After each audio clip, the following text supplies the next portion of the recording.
Hello everyone, আজ তোমাদের সাথে শেয়ার করব আমার জন্মদিন উপলক্ষে কী কী রান্না করলাম সেটা। খুবই সিম্পলভাবে রান্না করেছি বাটা মশলা দিয়ে। আমি তো রান্না করতেই চেয়েছিলাম না, কালকে হলো আমার ফাজিল পরীক্ষা। কিছুদিন ধরে আমার ফাজিল প্রথম বর্ষের ফাইনাল পরীক্ষা চলতেছে, তাই আমি খুবই ব্যস্ত, আমি ভিডিও ভয়েস দিতে পারতেছি না। মিউজিক দিয়ে মাঝে মাঝে ভিডিও করি, কিন্তু আজকে যেহেতু রান্না করলাম তাই ভাবলাম তোমাদের সাথে একটু ভিডিও শেয়ার করি।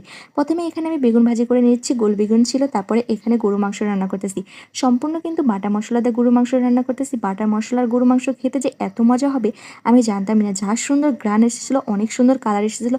দেখো কালারটা কত সুন্দর এসেছিলো, ফোনের থেকে কিন্তু বাস্তবে মাশাআল্লাহ অনেক সুন্দর কালার এসেছিলো। তারপরে দিয়ে দিলাম রসুন, আমাদের রসুন খেতে সবাই অনেক বেশি পছন্দ করে। আর খুবই অল্প দিয়েছিলাম আলু, আলু দিয়ে খেতে বেশ মজা লাগে। আর আলুর সাথে একটু ভাত মাখিয়ে খেলে কিন্তু আমার কাছে বেশ মজা লাগে। তারপরে সুন্দরভাবে কষিয়ে নিচ্ছি। এই তো দেখো সুন্দরভাবে কষানোর পর রান্নাটা হয়ে গেছে। রান্নাটা মাশাআল্লাহ অনেক সুন্দর কালার হয়েছিল।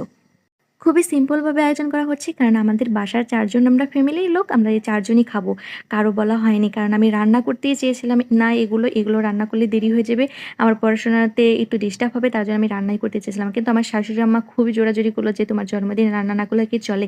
তার জন্য আমার শাশুড়ি আম্মার আবদারে বাটা মসলা দিয়ে আজকে রান্না করা হচ্ছে। এখানে রান্না করতেছি ঝরঝরে খিচুড়ি। আমার খিচুড়িটা আমার হাসব্যান্ড অনেক বেশি পছন্দ করে, তাই তো আমি খিচুড়ি রান্না করতেছি। তারপরে এখানে এক, এক করে সব মসলা দিয়ে দিলাম। বাটা মসলার সাথে এখানে গরম মসলা দিয়ে দিলাম। দিয়ে এখন সুন্দর করে মশলাটা কষিয়ে নিয়েছি। দেখো উপর দিয়ে তেল ভাজতেছি, এই সময় দিয়ে দিলাম চাউল। চাউলটা আমার কাছে মনে হয় যত ভাজি করা হবে তত ঝরঝরে হবে। আর আমি যতবারই পোলাও বা খিচুড়ি রান্না করি অনেক বেশি পারফেক্ট হয়। জানি না কেন এত বেশি পারফেক্ট হয়, তবে বেশ ভালো করেই রান্না করতে পারি। সবাই অনেক বেশি প্রশংসা করে। তারপরে এখানে গরম পানি করেছিলাম, সেই গরম পানিটা খিচুড়ির মধ্যে দিয়ে দিলাম।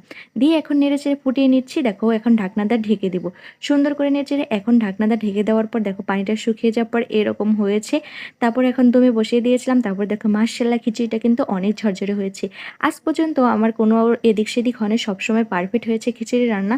তারপরে এই তো দেখো আমাদের আজকের খাবার বেগুন ভাজি ছিল, গরু মাংস ছিল, সিম্পল খাবার যেহেতু অল্প কিছু করেছি। আর ছিল শাশুড়ি মায়ের হাতের পায়েস। আজকের ভিডিও এই পর্যন্তই।